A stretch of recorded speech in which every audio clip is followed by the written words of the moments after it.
Well, on to the next chapter. Conservation biology is a type of science that looks to protect different species. It can focus on a single species, or it can help to protect many species at once by protecting the habitats and ecosystems. And so here's an example looking at a single tiger species to the forest that it roams. We have many species on Earth that we have not discovered yet. And so anywhere from 1.8 to 200 million species is just an estimate.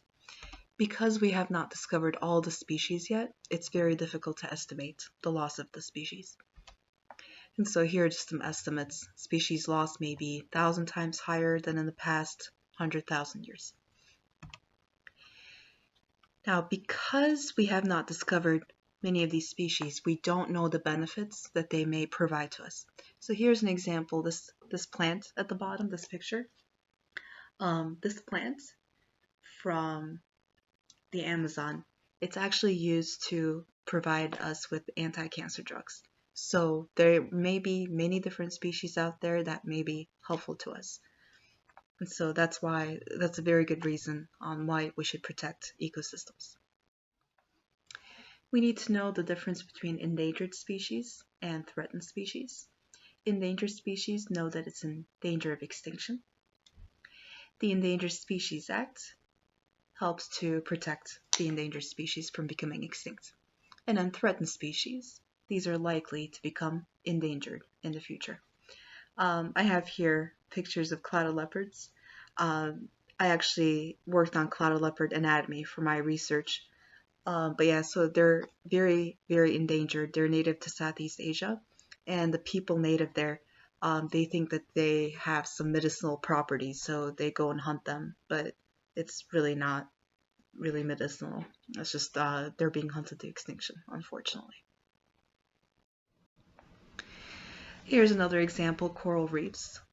Coral reefs are a very important ecosystem. They're home to many different fish species, plant species. Um, if these coral reefs get destroyed, then the different fish, the different species could be lost in the next 30 to 40 years. Threats to biodiversity, three main threats. We have habitat destruction, invasive species, and overexploitation. Now, as we're going to see, habitat destruction is the most destructive threat to biodiversity. And so this is what this is saying, habitat destruction, same as human alteration of habitats. It poses the greatest threat to biodiversity. And so here are some examples of habitat alteration that we're familiar with: agriculture, farming, urban development, with the towns, roads, highways, forestry, meaning cutting down forests, mining, environmental pollution. Invasive species we talked about before in a previous chapter. Invasive species are brought here from other countries, other continents. Now here, when they come to a new land, a new region, they have no natural predators. Usually the case. And so with having no natural predators, they're able to populate and take over the native species, cause them to go extinct. Overexploitation is the third major threat to biodiversity. So overexploitation means overharvesting. So I know it kind of crossed over with the alteration of environments, but here overharvesting, cutting down trees, overfishing, overhunting are the different examples. As we saw before, the water cycle allows for pollutants to cycle throughout the ecosystem. So the pesticides used on land, sulfur, nitrogen oxides are all going and mixing into the water cycle. Now here's another thing we need to know, the ozone. What really is ozone? So people are usually surprised by this. Ozone is just O3, so meaning 3 oxygen atoms. that have just attached to each other. So what happens is, in the atmosphere, oxygen goes up, and the solar rays convert oxygen to O3. But so then this O3, ozone, is very important to us because it blocks the UV rays. Okay, so know what ozone means and know the function of the ozone.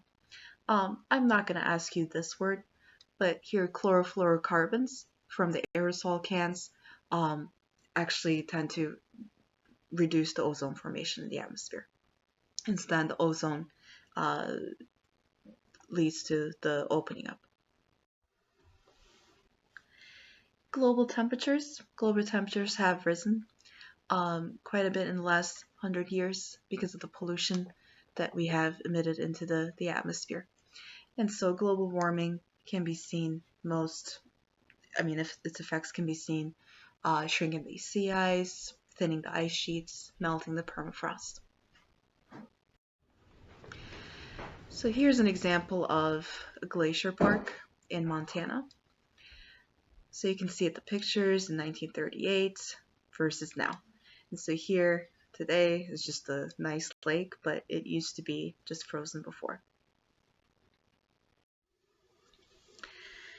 Okay, next, greenhouse gases. We need to know the different types of the greenhouse gases. CO2 is one. CO2 leads to the trapping of the heat in the atmosphere. But we also have methane and nitrous oxide. So know these three examples of the greenhouse gases and how they trap heat in the atmosphere. Habitat loss is most likely done by urbanization and habitat alteration.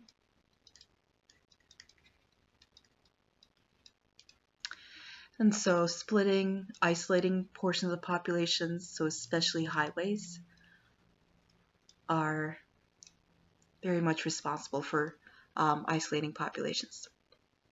And so then next we're going to see how the conservation biology tries to fix and then protect these environments.